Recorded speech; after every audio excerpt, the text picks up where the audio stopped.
Gloria a Dios. Vamos a prepararnos para el estudio bíblico de este miércoles y pues los pasajes van a estar aquí a fin de que podamos avanzar un poquito más pronto y ahí en sus hogares pues pueden leerlos muy cómodamente. Hermanos, de una manera general, quiero decirle que la iglesia existe para cumplir el ministerio de Cristo mientras que esperamos su regreso. Eso es de una manera general, pero luego nos vamos al segundo propósito, porque ya vimos el primero la semana pasada, pero hoy es el segundo propósito para lo cual existe la iglesia. Y entonces la iglesia existe para... No, este es el 2. Ah, sí, ahí dice, a ver, ayúdeme a leer, dice, la iglesia existe para ser discípulos de Jesucristo. La iglesia existe para ser discípulos de Jesucristo. Entonces lo que está diciendo es, vayan y hagan discípulos, bautícenlos y enséñenles a obedecer y a creer todo lo que yo les he mandado. Entonces Mateo 28:19, vamos a leerlo juntos, dice así: por tanto, id y haced discípulos a todas las naciones, bautizándolos en el nombre del Padre y del Hijo y del Espíritu Santo. Y creo que llega hasta ahí, ¿verdad? Pero después vamos a ver que dice, enseñándoles que guarden todas las cosas que os he mandado. Enseñándoles que guarden todas las cosas que os he mandado. Entonces note que dice, vayan y hagan discípulos. Y luego dice, bautícenlos y además enséñenles a guardar o a obedecer todo lo que yo les he mandado. Pero entonces la pregunta es, ¿quién es un discípulo?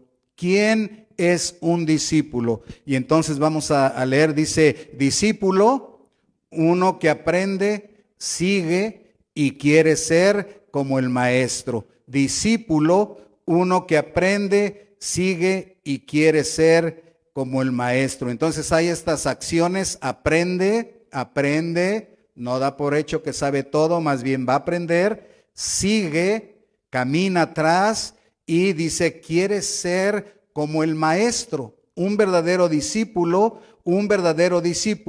quiere ser como el maestro.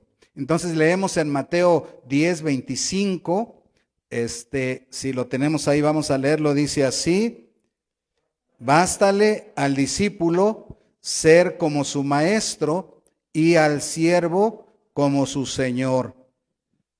Si al padre de familia llamaron Belcebú, cuánto más a los de su casa. Pero bueno, la primera parte dice, es suficiente, bástale al discípulo. O sea, el discípulo quiere ser como el maestro. Por eso dice, bástale que llegue a esa, estatura o medida, que llegue a ser como su maestro, y al siervo que llegue a ser como su señor. Entonces, el verdadero discípulo quiere ser como su maestro. Quiero que vaya notando el proceso. El Señor ordenó a su iglesia. No es que la iglesia ha inventado algo que hacer, pero el Señor le dijo directamente, es una orden, vayan y hagan discípulos, bautícenlos en el nombre del Padre, del Hijo y del Espíritu Santo y enséñenles a obedecer todo lo que yo les he mandado. Precisamente porque un discípulo es el que aprende, sigue y quiere ser como el maestro.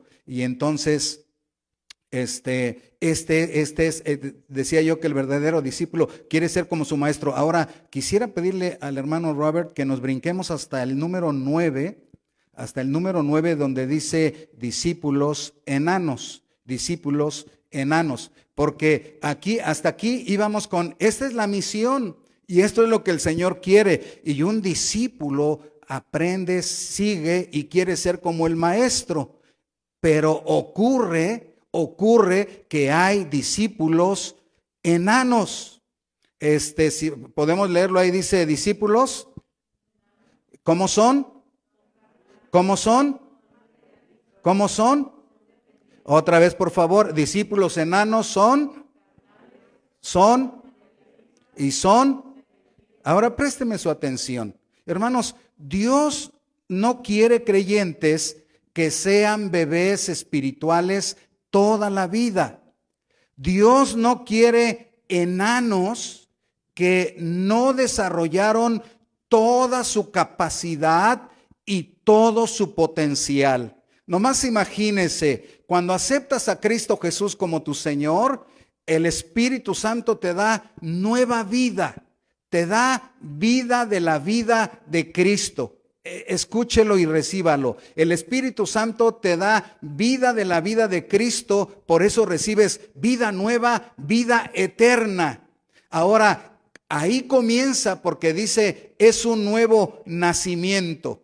Y Él espera que con el tiempo tú vayas desarrollando toda la capacidad y todo el potencial que esto implica de decir, tengo la vida de Cristo dentro de mí. Por eso Dios no quiere discípulos enanos. Mire, por ejemplo, cuando hablamos, vamos a ver la Biblia. 1 Corintios 3, 1 al 3. Si está ahí me dice amén. Y vamos a leerlo entonces. Dice: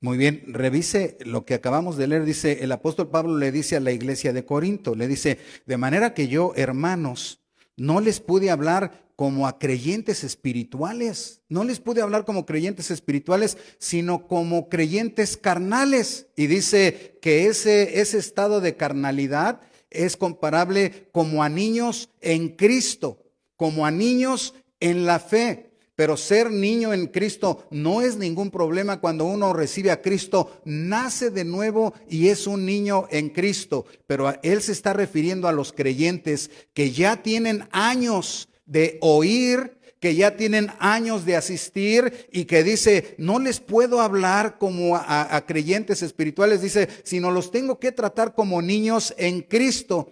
Tanto que les di a beber leche otra vez y no les di un alimento sólido porque no podían recibirlo. Y dice la razón, dice, porque todavía son carnales, dice, cuando hay entre ustedes celos, contiendas, o sea, discusiones, pleitos y disensiones.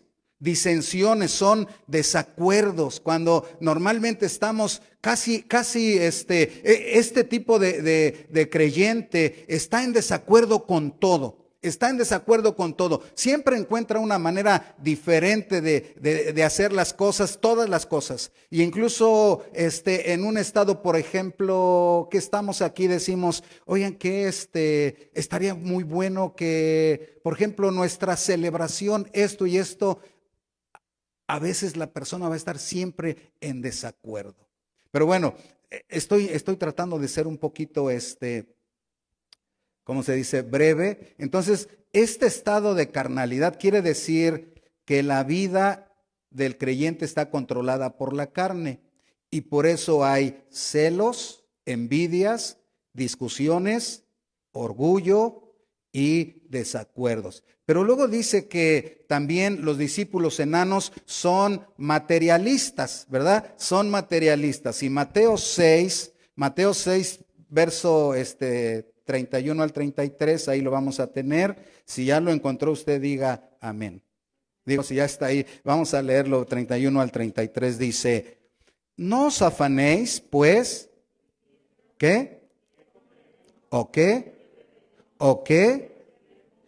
Porque los gentiles buscan todas estas cosas, pero vuestro Padre Celestial sabe que tenéis necesidad de todas estas cosas. Mas buscad primeramente el reino de Dios y su justicia. ¿Y qué va a pasar? Que todas estas cosas, ¿qué?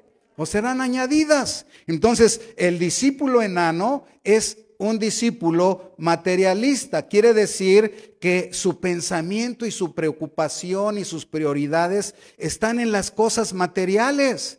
No que no sean necesarias, porque dice, vuestro Padre Celestial sabe que tiene necesidad de estas cosas. Pero lo que está diciendo el Señor a sus discípulos, el Señor Jesucristo le está diciendo a sus discípulos, no se afanen. O sea, no se pongan como que si esa es la razón de su existencia, como si eso es todo lo que les interesa. ¿Qué comeremos? ¿Qué vestiremos? ¿Dónde viviremos? Bueno, todos esos detalles dice, pero pastor, creo que todos tenemos eso como una necesidad. Sí, el Señor no lo niega, pero dice, miren, los gentiles buscan estas cosas. Esta es su prioridad. Ellos viven y mueren buscando las cosas materiales porque piensan que las cosas materiales son la felicidad. Porque ellos no tienen una esperanza del reino de los cielos. Ellos piensan que todo termina y todo empieza y termina aquí. Y como ellos piensan eso, entonces están afanados por tener cosas y cosas y están pensando en todo lo material. Y eso es su preocupación más grande de la vida y su prioridad. Tanto, yo diría así, tanto que muchas veces sacrifican las verdaderas cosas y las personas a fin de obtener algunas cosas materiales. Bueno, el Señor Jesucristo dice a sus discípulos, su Padre Celestial, tu Padre Celestial, sabe de las cosas que tú necesitas. Tú dedícate a buscar primeramente el reino de Dios y su justicia. Que el reino de Dios sea tu prioridad, lo más importante en tu vida. Y luego el Señor va a ir dando esas cosas que tú necesitas. Bueno, el siguiente, vamos a Mateo 16, 23. Mateo 16, 23. Ya lo tenemos ahí. Vamos a leerlo. Dice, pero él volviéndose dijo a Pedro, ¿qué le dijo? Quítate.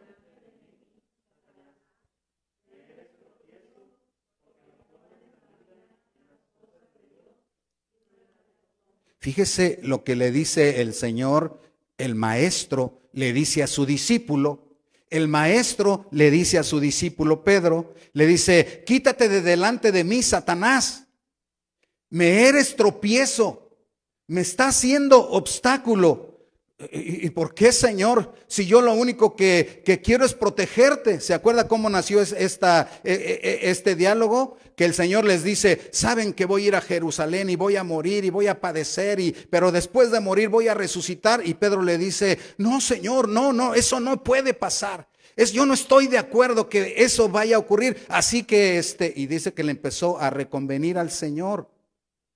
Y entonces por eso el Señor le dijo, quítate de delante de mí, Satanás, me eres tropiezo. Dice, mire dónde está el tropiezo, porque no pones la mira en las cosas de Dios, sino en las de los hombres.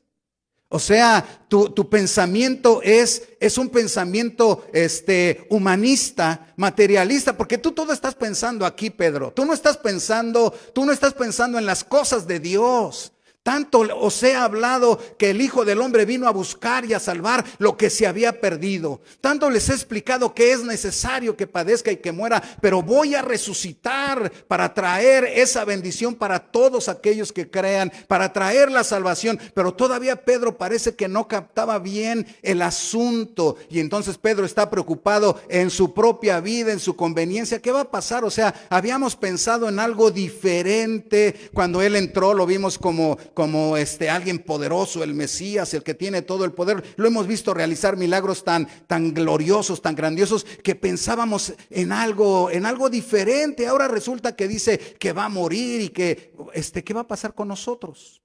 O sea, su vista, su mirada, sus prioridades no estaban en Dios y en su reino, sino en las cosas de los hombres.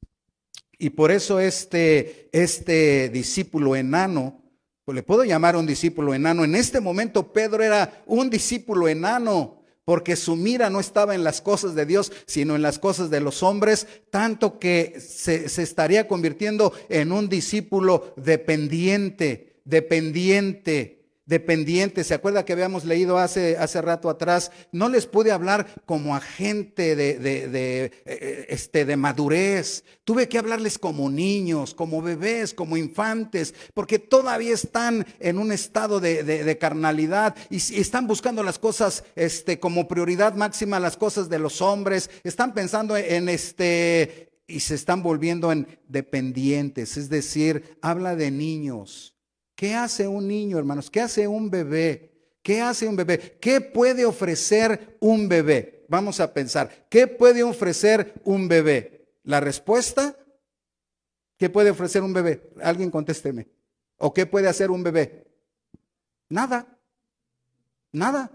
Ah, pero pastor, nos da una alegría maravillosa. Sí, nos da una alegría maravillosa. Ahorita vamos a ver eso, pero un bebé no puede hacer nada. A ver, bebé, ayúdanos a lavar los trastes. No lo va a hacer. Bebé, tenemos este problema. ¿Quisieras participar? No puede. O sea, simplemente ese bebé depende de la familia. Depende. Tiene que ser alimentado, no puede alimentarse por sí solo, ni siquiera puede ser alimentado por sí solo, tiene que ser alimentado por alguien, tiene que ser bañado por alguien, tiene que ser limpiado por alguien. Si lo quieres llevar a un lugar, tiene que ser llevado por alguien, es decir, el bebé depende de los demás. Y claro que uno puede decir, pastor, pero un bebé da alegría. Sí, mientras es bebé y es de acuerdo a su tiempo que esté ahí. Pero ¿usted cree que después de año y medio, siendo tan dependiente como cuando tenía 2 meses, estaremos felices? La respuesta es no, estaremos preocupados. Y estaríamos diciendo, si tan solo ya se acercan 9 meses, 10 meses, 11 meses, y el bebé no camina y estamos como, oiga, dale chance, todavía no cumple el año. Algunos al año, año y mes, pero ya pasó año y medio, 2 años y no camina, ya decimos, no, algo anda mal. Ya no me causa alegría que yo lo esté cargando, me causa preocupación. Entonces los discípulos enanos se vuelven dependientes, siempre hay que estarlos cargando, siempre hay que estarlos llevando. Entonces de alguna manera, un discípulo enano de tiempo, que ya tiene tiempo en la fe, se vuelve egoísta, se vuelve narcisista. ¿Sabe por qué? Porque siempre está pensando en lo que necesita, en lo que le conviene, en lo que desea y en lo que quiere. Y a veces piensa como que todos los demás tienen que responder a esa necesidad. Y por eso dice el apóstol San Pablo, ¿qué pasa? Pero bueno, aquí estamos hablando de discipulado, por eso ahora nos vamos a regresar, hermano Robert, nos vamos a regresar al punto 5, porque esto nomás es para despertar la conciencia, porque en realidad cuando el Señor dice, hagan discípulos, lo que Él está intentando es que llevemos, mire, la meta del discipulado, vamos a decir, la meta del discipulado, ¿cuál es, hermanos? ¿Cuál es la meta del discipulado? Que lleguemos a ser como Jesucristo. Por eso el Señor no quiere, no está contento con los discípulos enanos, porque su plan, el plan de Dios es que cada creyente llegue a ser como Jesucristo. El plan de Dios es que desarrolle todo su potencial y que vaya avanzando y que se vaya pareciendo cada día más a Jesucristo hasta que un día llegue a ser como Él. Vamos a ver la escritura, porque a fin de cuentas es el Señor el que tiene que decir. Ya habíamos leído que dice, bástale al discípulo ser como su maestro. Pero Romanos 8:29, vamos a rápidamente si está ahí, Romanos 8:29 dice, porque a los que antes conoció, ¿qué hizo? También los predestinó. ¿Pero para qué los predestinó? Para que fuesen hechos conformes a la imagen de su Hijo. Déjele hasta ahí. Note el propósito de Dios. No es algo que inventa de repente, sino dice, ya desde antes en su gran conocimiento, en su presciencia, en su conocimiento anticipado en la eternidad, Él pensó, yo quiero a estos. Y entonces los predestinó y dijo, estos van a ser para mí. ¿Y cuál es el propósito? No solo es llevarte al cielo, no solo es llevarte al cielo, sino que, aunque eso será maravilloso y lo vamos a disfrutar, pero el propósito es que tú y yo, discípulos del Señor, lleguemos a ser como Jesucristo. ¿Cuántos dicen amén?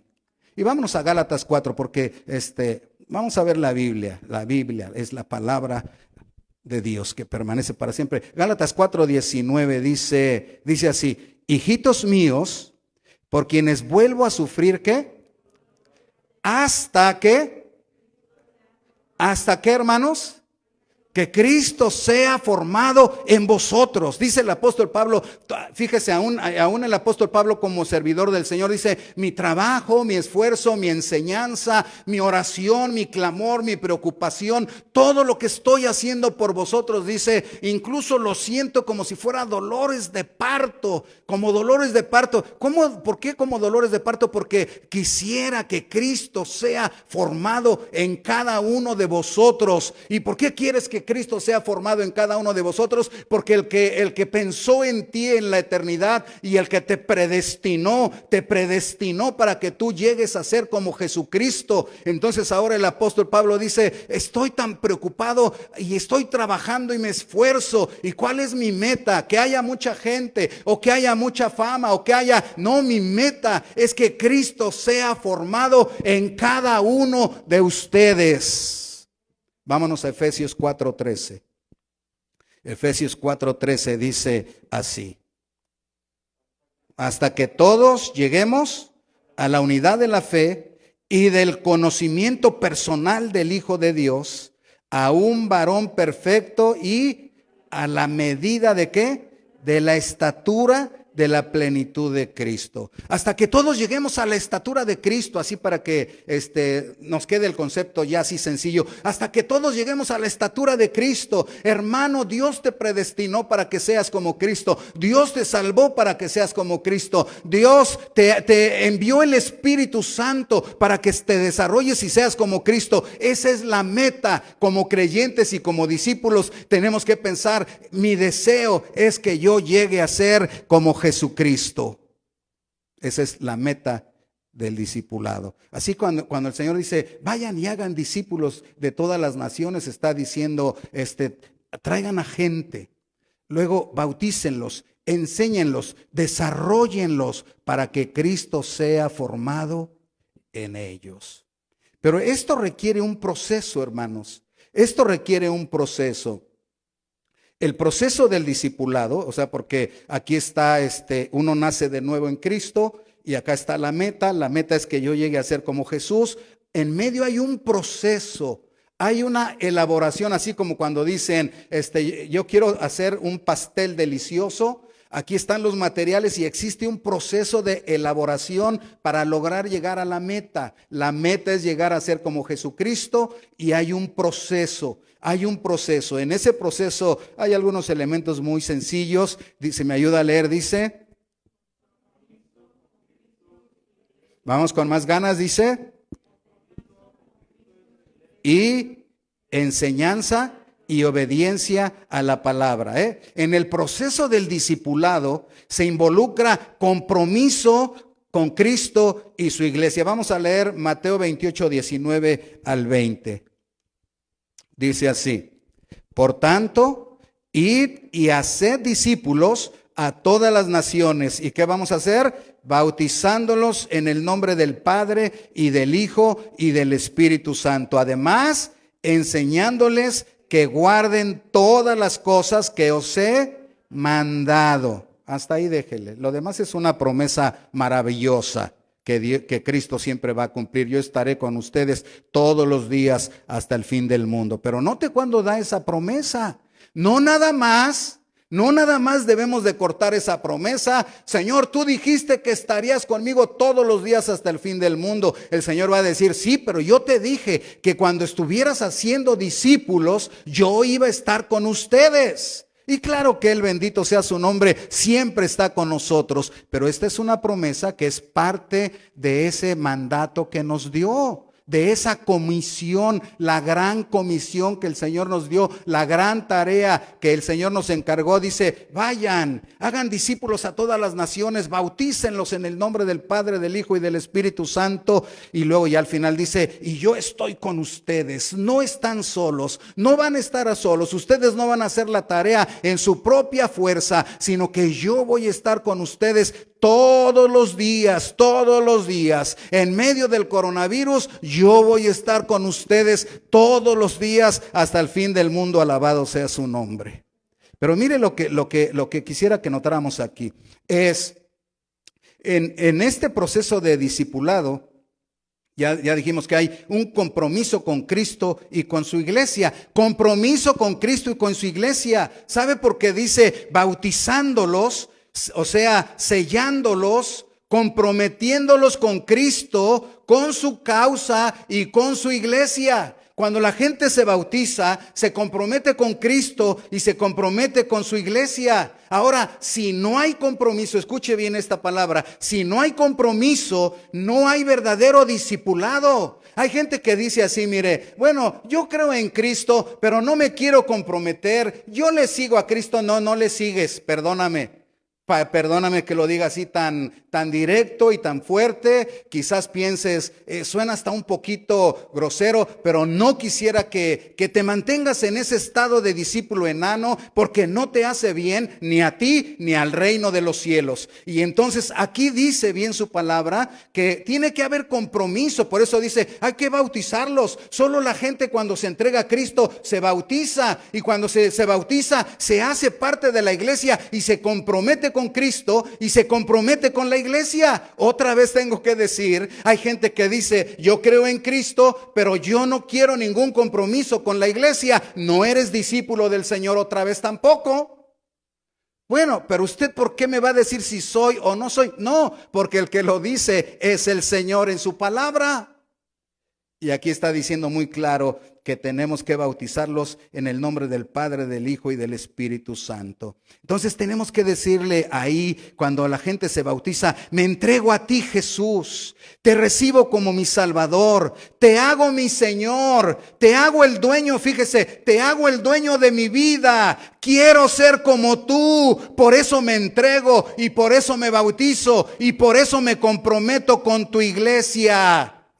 ¿Acaso Cristo no se comprometió con su iglesia? La amó tanto que dio su vida por la iglesia para presentarse a sí mismo. Dice, una iglesia gloriosa. Él se entregó por su iglesia. Cuando Pedro falló, porque Pedro era un enano, un discípulo enano que pensaba mucho en él, que pensaba en sus conveniencias, y en un momento cuando vio el peligro, se echó a correr y dijo, yo no conozco a Jesús, yo no conozco a Jesús. Ya le había dicho el Señor, apártate de mí, Satanás, todavía eres muy mundano y muy materialista y todavía piensas mucho en ti. Aprende a pensar en el reino de los cielos como prioridad. Amarás al Señor tu Dios con todo tu corazón, con todas tus fuerzas, etcétera, etcétera. Y luego cuando ya se acerca la crucifixión, Pedro niega al Señor, yo no lo conozco, y dice hasta con maldiciones. ¿Qué diría Pedro que negó al Señor? Y se escribe ahí, hasta con maldición dijo, yo no conozco a ese hombre.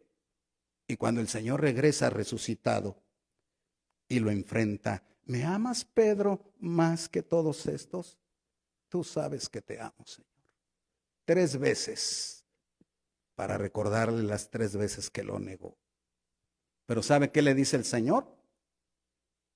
Le dice, Pedro, ¿me amas más que esto? Sí, Señor, tú sabes que te amo.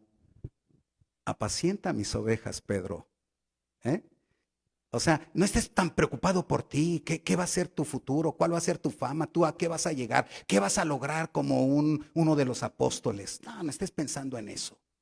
Piensa, dice el Señor, en mis ovejas. Apacienta mis ovejas. Apacienta mi rebaño.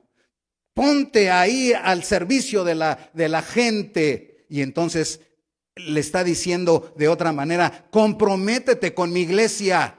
Comprométete con mi iglesia. Así que nadie puede ser un verdadero discípulo a menos que se comprometa con Cristo y se comprometa con la iglesia de Cristo. O sea, nadie puede ser un discípulo de Cristo fuera de la iglesia. Nadie puede ser un discípulo de Cristo fuera de la iglesia. Es que yo acá canto, yo acá oro, yo acá leo, y ahora como hay tantos recursos en la internet, yo puedo poner hasta cantantes tan profesionales y tan hermosos, y puedo poner un estudio, un video, y yo puedo estudiar. Yo no tengo que meterme ahí porque luego incluso hay algunas cosas que no me gustan, yo no estoy de acuerdo en otras cosas, y además hay gente que va a ser gente difícil, etcétera, etcétera. Si no te quieres comprometer con la iglesia de Cristo, no te comprometes con Cristo, porque la iglesia es el cuerpo de Cristo.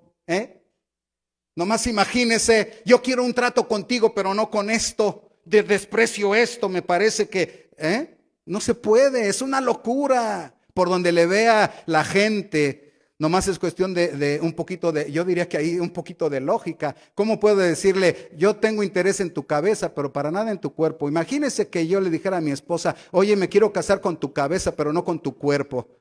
Es una locura. Bueno.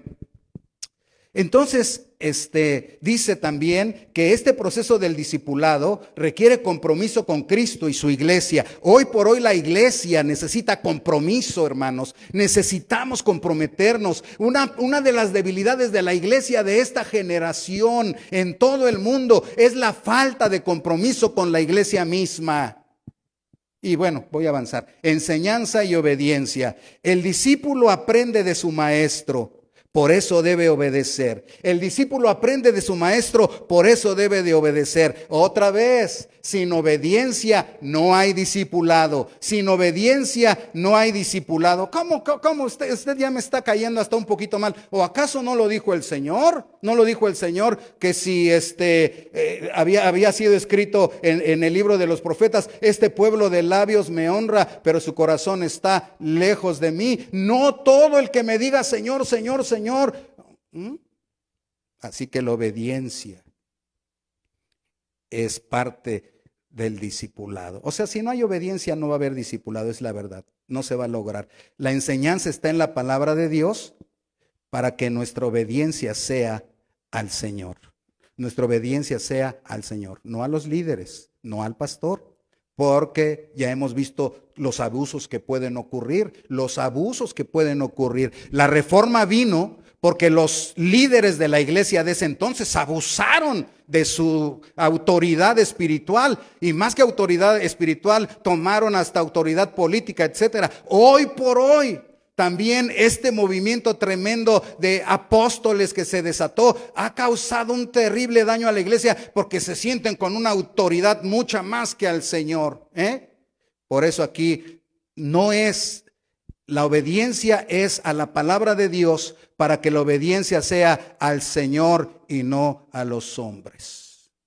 Bueno, vamos ya casi ando terminando. Vámonos para ver entonces, ese es el proceso del discipulado, pero hay un costo, hermanos. Vamos a leer ahí, ¿qué dice? ¿Otra vez? ¿Y qué son las tres cosas? Negarse a sí mismo y seguir a Cristo. Negarse a sí mismo, tomar su cruz. Seguir a Jesucristo. Si alguno quiere venir en pos de mí, sabe que Jesús era una persona que causaba que la gente iba tras de él, porque sus palabras nadie habló jamás como él, nadie. Sus grandes milagros tan claros, sin trampa, sin engaño, y toda la maravillosa vida que el Señor vivió hacía que la gente fuera tras de él. Él iba para allá, una multitud lo seguía y otra y así. Entonces él dice así, miren, párense. Si alguno quiere venir en pos de mí, pues ya estamos tras de ti, Señor. No, todavía no. Si alguno de verdad quiere ser mi discípulo, tiene que empezar por negarse a sí mismo, tomar su cruz y entonces seguirme. Vamos a ver qué dice Mateo 16:24. Si está ahí, léalo. Dice: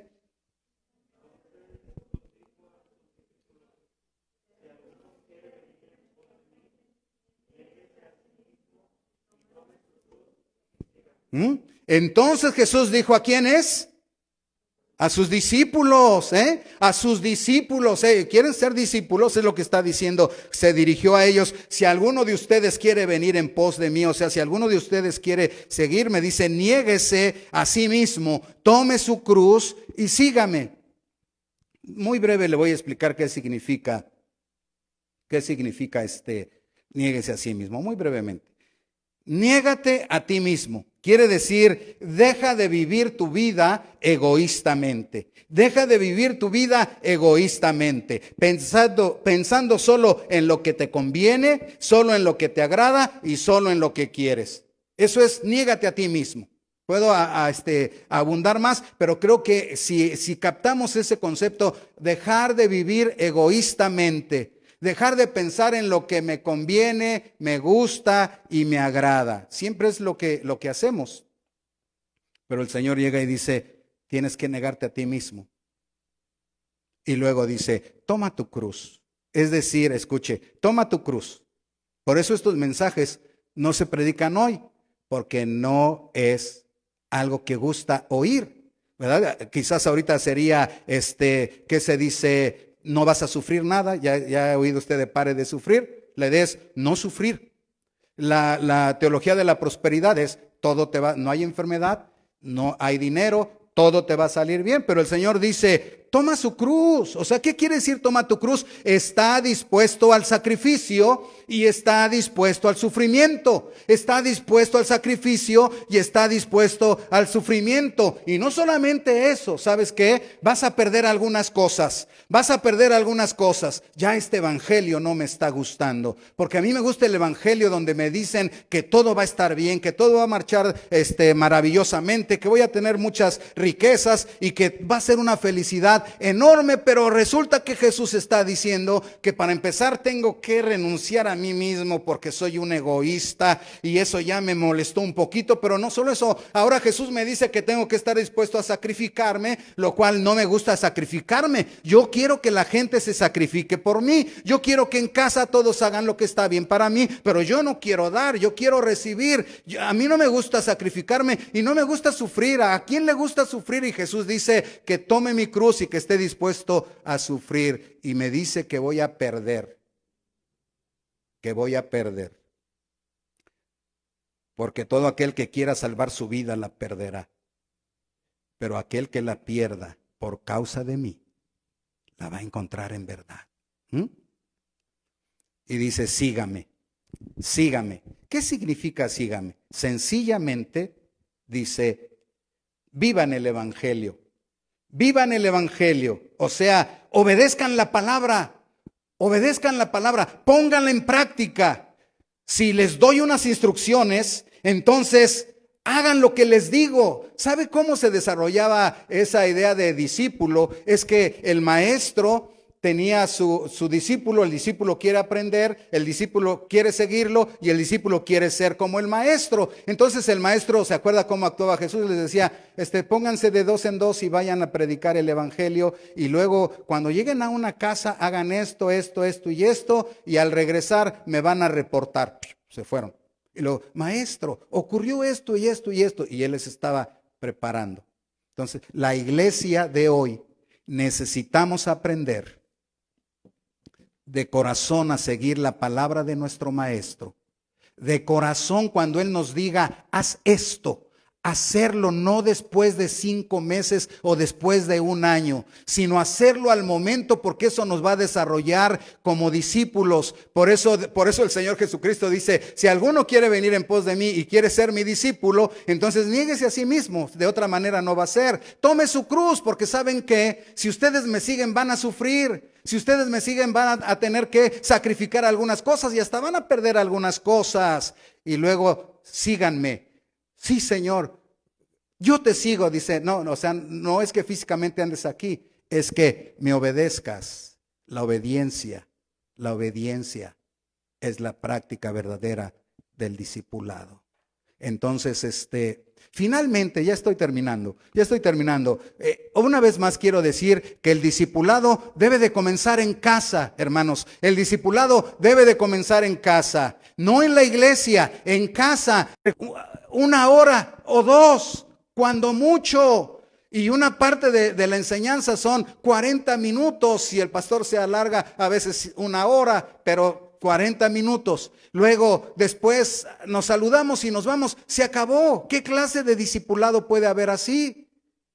Por eso muchas de las actividades implican, cuando trajimos a los jóvenes hace unas semanas, antes del aniversario, vamos a tener que hacer esto y hacer lo otro, y se requiere que unos tienen que obedecer a otros, lo cual no es fácil, y que hay que seguir instrucciones, y yo tengo mis propias ideas, pero en el discipulado se va hablando, se va negociando, se va poniendo de acuerdo, y que tenemos que pensar que no lo hacemos para mí, sino lo hago para la iglesia, para el Señor, y que al hacerlo lo hago para Cristo Jesús. Y entonces estamos siendo discipulados. Cuando tenemos nuestras comidas, no es comer por comer, hermanos. Para comer, pues me voy a mi casa y ya. Todos tenemos para comer en la casa. No es porque tengamos necesidad. Y luego, en este tiempo que ha sido hasta un poquito difícil, porque ni podemos ni platicar bien, ni jugar, como en otras ocasiones lo hemos hecho. Es casi, vengo, me siento, tengo que estar con mi como, me lo quito y luego me lo vuelvo a poner. Y casi no podemos interactuar y nos vamos. Y aún así a veces comemos, sí, porque es parte del discipulado, es parte de decir, hermanos, tenemos que seguir estas instrucciones.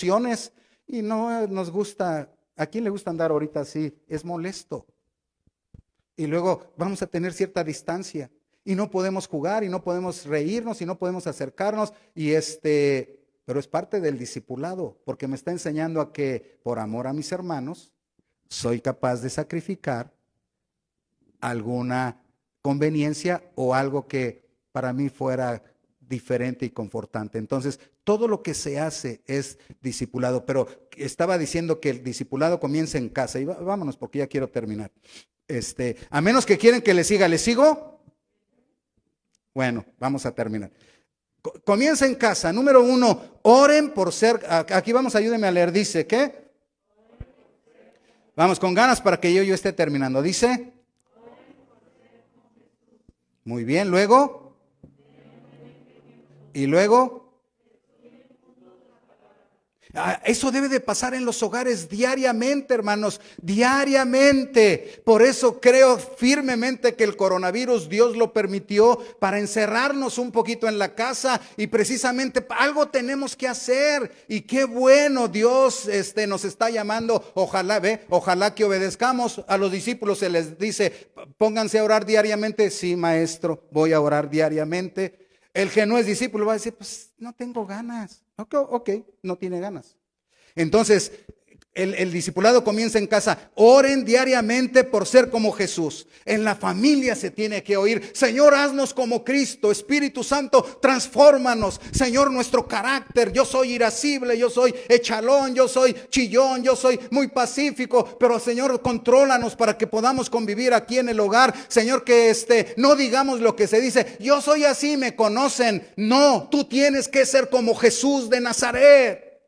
Y ahí en la casa tenemos que clamar, Señor Jesús, dame de tu vida y hazme más como tu Espíritu Santo. Pero vamos adelante. Luego, número 2, ¿qué decía?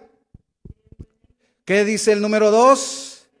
Den buen ejemplo. Hermanos, en nuestros hogares, comportémonos como cristianos, comportémonos como discípulos. No hagamos cosas que son malas. No vayamos a lugares que no son adecuados para la gente de Cristo. No hagamos actividades que son malas. ¿Sabe por qué? Porque estamos viviendo con la gente alrededor y entonces alguna vez nuestra pareja, alguna vez nuestros hijos, alguna vez nuestros padres nos van a decir, oye, ¿qué acaso no eres cristiano? O alguna vez le vamos a decir, estoy hablando como papá, oye hijo, no debes de hacer esto. Pero algunas veces los hijos llegan a decir, pero pues tú lo haces. Usted no me va a decir nada porque yo soy el papá. Claro que puedo decirle eso, pero no es la manera. Creo que lo adecuado es que seamos buen ejemplo en nuestros hogares. Buen ejemplo en nuestros hogares. Entonces, como una ayuda para que la familia sea salva si hay alguien que no es salvo, como una ayuda para disipularnos y crecer. Tenemos que dar un buen testimonio, ¿sabe qué? Un buen testimonio que les invite a entregarse a Cristo, que les invite a entregarse a Cristo. Oye, hermano, sí he visto cómo has cambiado desde que vas ahí. No es que no es ahí, es que es Cristo.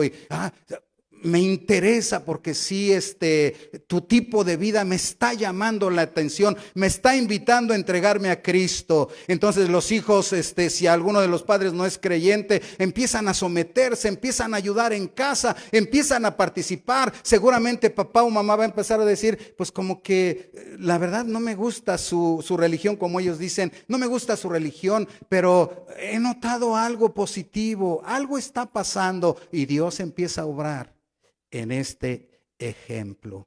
Y finalmente dice, estudien juntos la palabra de Dios. Póngase de pie para que yo termine con esta presentación, este estudio de discipulado. Y vamos a leer allá en sus hogares y aquí en el proyector, si los que no alcanzan a ver la tele porque se pusieron de pie, en el proyector. Vamos a ver el discipulado en casa. Imagínense qué iglesia seríamos si ocurriera esto. Número 1, ora por tu pastor y tu iglesia. Ora por tu pastor y tu iglesia. Número 2, sí hagámoslo, hermanos. En el nombre de Jesús, lea y medite la Biblia cada día. Número 3, asistamos fiel a los cultos. Gracias a Dios que una buena cantidad de gente ha estado fiel a pesar del coronavirus y otros allá en sus hogares. Nomás, por favor, el día que no, por alguna razón no está aquí, yo les invito a todos, seamos fieles. No pensemos así, mire, he notado que algunos empiezan a pensar, no solo aquí, pero en todo el mundo. Bueno, hoy es domingo, domingo, día del Señor, no voy al culto o no me enlazo y me voy a pasear y luego lo veo el lunes o al fin el chiste es que no, asista con fidelidad, sea aquí o en su casa. ¿Cuántos dicen gloria a Dios? Número que sigue. Predica el evangelio. Vamos, hermanos, vamos a predicar. Tienes folletos, tienes videos, tienes publicaciones y ahora podemos hacerlo así. Número que sigue. Preocúpate. Dios nos mandó, Jesús nos mandó, vayan y hagan discípulos. Preocúpate que alguien ganes para Cristo, que alguien ganes para Cristo, como Él vino a ganar muchas almas. Luego dice, tú sabes que tenemos que hacerlo para el Señor. Muchas personas lo hacen con fidelidad y con amor. Dios les bendiga. A los que todavía no, nomás les invito, como buen discípulo del Señor, traiga su diezmo ante el Señor. Y finalmente, promueve la paz y la unidad. Siempre que haya una discusión hay que decir, vamos a tranquilizarnos en el nombre del Señor. Cuando se diga, hermanos, vamos a hacer esto, sí, vamos a participar. A lo mejor no estoy de acuerdo tanto en la manera o quizás puedo hablar con los líderes. Se pudiera así, no es que ya tenemos todo, ok, vamos a, promueve la paz y la unidad. ¿Y qué iglesia para la gloria del Señor? Lista para ser discípulos. Cierre sus ojos. Padre, en el nombre de Cristo, gracias por tu santa palabra. Gracias, Maestro nuestro, Señor Jesús. Gracias por mandarnos a ser discípulos. Gracias por invitarnos a tu obra, a tu ministerio. Gracias por hacernos partícipe del reino de los cielos. Gracias. Déjanos buscar primeramente el reino de Dios y su justicia. Y sabemos que las demás cosas nos las vas a añadir, como hasta ahora lo has hecho, porque damos testimonio de que nada nos ha faltado, Señor, nada. Aun cuando ha habido estrechez, aun cuando ha habido falta de trabajo, aun cuando ha habido momentos difíciles, estoy seguro, Señor, y doy gloria a tu santo nombre, que nos has dado el pan de cada día y nos has dado la ropa y el lugar donde vivir, y creo que hasta más de lo que necesitamos. Por eso a ti sea la gloria. Déjanos vivir como verdaderos discípulos de Jesucristo y que cada día, Señor, cada día nuestra meta y pensamiento sea: yo quiero ser como Jesús de Nazaret, yo quiero ser como mi Maestro. y que me interese en la salvación de otros y hacerlos discípulos, porque esa es tu voluntad. Gracias, Señor, en Cristo Jesús. Amén. Vamos a cantarle al Señor.